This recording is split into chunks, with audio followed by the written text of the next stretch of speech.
I know we'll find our way. Synagogue life, but Thank you for listening. headed to enamor him to his followers. This idea of egalitarianism, the idea that he was removing the sin of Eve from women, was something that actually might have Following this instilled conversation, more Jack interest in Weatherford, followers, anthropologist and this historian seems to have had a specializing significant in impact Genghis later, Khan and through Mongol Frankish in Empire. particular, perhaps He has written of a legendary local book on this topic titled Genghis He Khan was and the Makings of also, the as Modern I World. mentioned by the example And of he has written many other books, very open including to Emperor of the Seas, Kublai Khan, The Making of China, technology and Genghis how Khan, The this Quest for was God, actually part of the Secret History of the Mongol Queens, So what ended up and happening? other excellent The whole books. story. Here's I've one come broad to know sheet Jack that, more after this conversation, and I cannot speak highly enough about him. He's a truly brilliant, thoughtful, kind soul. This was a huge honor and pleasure for me. This is the Let's Favorite podcast. Supported, please check out our sponsors in the description and consider subscribing to this channel. And now, dear friends, here's Jack Weatherford. Genghis Khan, born in approximately 1162, became the conqueror of the largest contiguous empire in history. But before that, he was a boy named Temujin, who at 9 years old lost everything: his father, his tribe, living in poverty, abandoned to the harshness of the Mongolian steppe. From a boy with nothing to the conqueror of the world. So, tell me about this boy, his childhood, and the Mongolian steppe. The story of Genghis Khan, like the story I think of all of us, it doesn't begin at birth. That's the beginning of life. The story begins long before birth. Demands were stated, but sometimes it can be many generations before, and sometimes only shortly before. But I think with Genghis Khan, the crucial thing is to understand how his parents met, and then how he was conceived.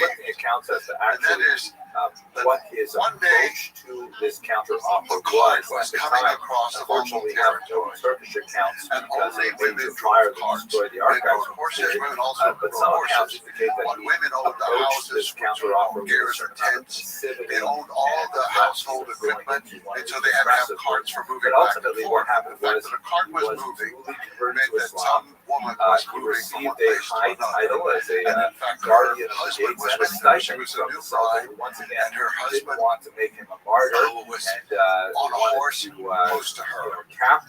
So what happened was a man named Yasuke, the future father of Genghis Khan. Yasuke was up on the hill. He was hunting with his falcon. The words of the sacred history of the Mongols were very clear. And he looked down and he saw her, and he could barely glimpse her, but he knew she was young, and she was a new bride. And he rode back to camp. He got his two brothers, and they came racing down.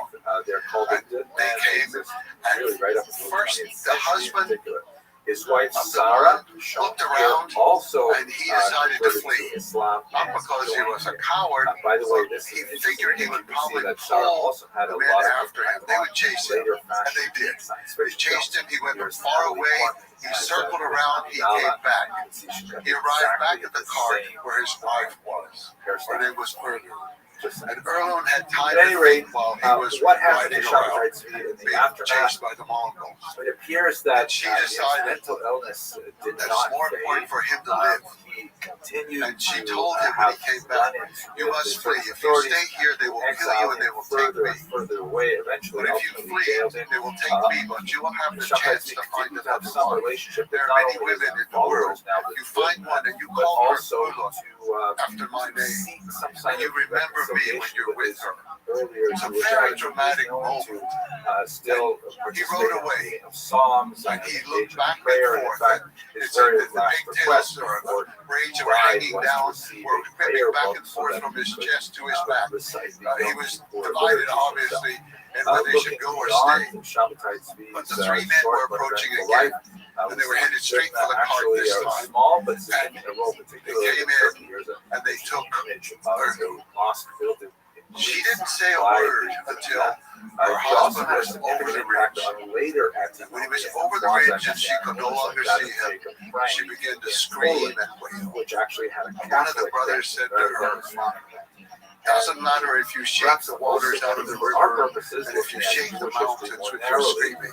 You will never see this man charge of Sabbath right. That was the moment Genghis Khan's mother and father met. That's the beginning of his story in this kidnapping.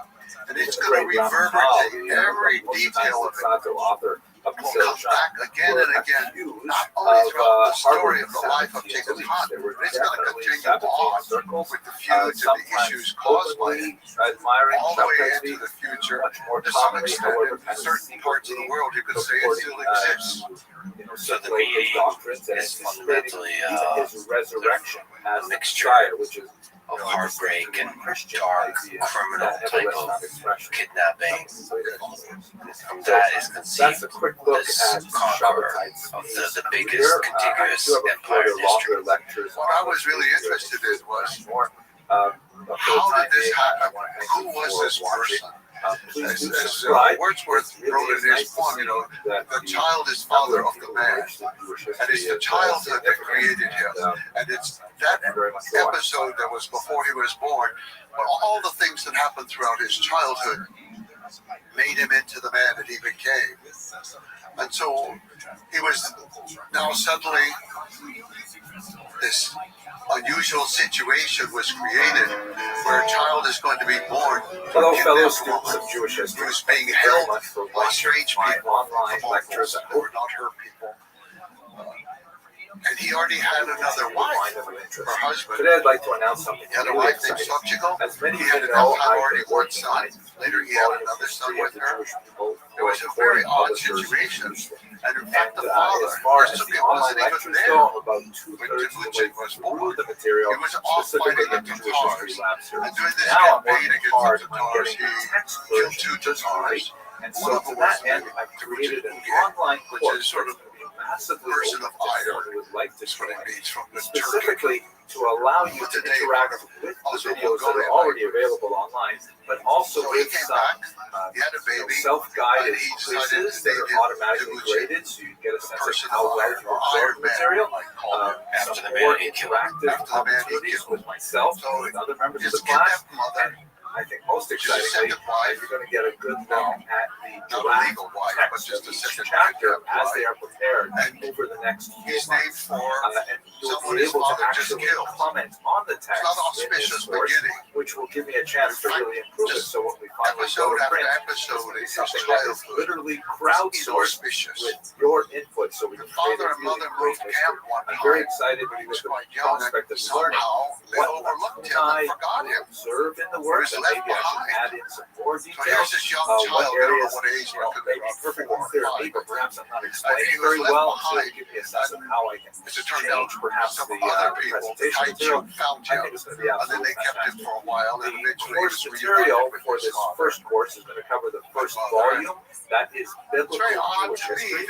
We're going to go from the pre-Abrahamite era of before the arrival of the early Hebrews. We're going to go through the discussion of how to approach the Bible as a historical text, the archaeological record. We're going to look at the Assyrian exile, the tribes, the Babylonian exile, the return. We're going to try to understand something of the rule of the sages from that ancient period. The revolt before the first revolt against the Romans, the birth of Christianity, and the second revolt, of course, under Bar Kokhba. We'll also look at topics like women in the ancient period, including diaspora communities. There was something about Temujin having been lost once and found by the Jews and re-divided family. So please have a look at the link that's produced below. And he was going to take him to Erlum's family, but he never made it. The lectures with another family. It's sort of the first family he came across. And in the words of the secret history, it's a sort of like instant love. That there was fire in his eyes and fire in her eyes. And he saw this girl, Bershta, who was about 9 years old, a little older, and he wanted to stay there with that family, according to the story. And so the father left him there with that family. But on the way home, the father decided, he saw a drinking party, and he decided to join them. Hello and welcome to another episode of Jewish History Lab. Today I'd like to spend some time looking at the origins of the Jews in the Americas. Now, we're all familiar with the famous voyage of Christopher Columbus that, of course, coincided with the expulsion of the Jews from Spain. And one of the most fascinating questions regarding that specific moment in history is the question of Columbus's own identity. He himself liked to kind of cultivate the idea that he might possibly be of Jewish extraction. As the great historian Cecil Roth once put it, the mystery regarding Columbus's origins is largely the outcome of his own mendacity. Mother Earl, by now she has 4 sons. Anyway, and as a result, it is equally impossible to exclude or to confirm the hypothesis that he was descended from a Jewish or ex-Jewish family. He himself liked to, use Jewish phrases from time to time and to have some kind of very coded, mysterious things in his signature and elsewhere to suggest that perhaps he was of Jewish origin. He liked to use Jewish phrases from time to time. He liked to, kind of very coded things in his writings that suggested that perhaps there was a Jewish background. And he famously, for example, pushed off the actual date of departure in order that it should not fall within the inauspicious time of the Jewish calendar, the 9 days that begin at the beginning of the month of Av and ends at the 9th of Av. He actually pushed off the departure so that it would not fall within those inauspicious calendar days. But without doubt, Columbus certainly cultivated relationships with many Spanish Jews and Conversos. The case in point that well illustrates his relationship with these Spanish Jewish backers was the fact that after he embarked on this great voyage, one of the first letters he sent back were to 2 Jewish sponsors, Luis de Santander and Gabriel Sanchez. Furthermore, he certainly included at least one Jewish member on his group, one Luis de Torres, who was an interpreter, who was baptized just before departure, enabling him to actually take part in this great mission. When Columbus landed at Cuba, de Torres was actually one of the very first people to actually set foot on the soil of the New World, Europeans that is setting foot on the soil of the New World, and he was dispatched by Columbus to the interior of the island to search for gold. Now it happens that he did not find gold, but he did establish very good relations with the indigenous people living there, and she brought back something which would prove to be very profitable indeed. He brought back accounts of how the natives in Cuba like to roll tobacco leaves and then smoke them. So, ironically and unfortunately, it was this Jewish individual who played a key role in actually bringing the habit of smoking back to Europe. Anyway, he ended up settling in Cuba. One of the first Jews on the soil. Perhaps the greatest historian of the Jews of America is Jonathan Sarna, and he points out in one of his works that, quote, the seeds of Judaism sown in mid-17th century colonial Africa fell from plants nurtured in the soil of the Iberian Peninsula. This is an especially important observation because the earliest Jews to arrive in the Americas were essentially refugees from the horrific Spanish and Portuguese. I think the correct word Please have a look at this map, which shows the Spanish holdings in blue shades and the Portuguese holdings in green shades. 2 arms are in it and his head. It's important to note that one other place is especially significant Every for night the he would be taken to a different year to be guarded in the Americas, and that is independent one night there was Calvinist a little Amsterdam. celebration, so most of the people Amsterdam, were of course, drinking. was not a And he's Catholic left country. It with a was a boy who was Protestant not very country, smart. and it had a uniquely And mercantile approach managed to take the gang the to Wood entire endeavor of settling the Americas, which actually favored the turning Jewish it people. around Of very course, they had quickly a and hitting long the boy in the head, association with knocking him commerce. Those are the first Furthermore, lessons the from the Protestant ethic anything that extended moves not is a only weapon. to work values, This but is kind of also to called a certain degree of toleration of very difference, important for the which Muslims. also was Moves is a extremely weapon. helpful for the He Jews. did So that. Jews He are raised settling in them off in the Amsterdam. They night, have a somewhat and tenuous he situation jumped there, into but the river. in general, they have a He tremendous still got freedom a tank on associated with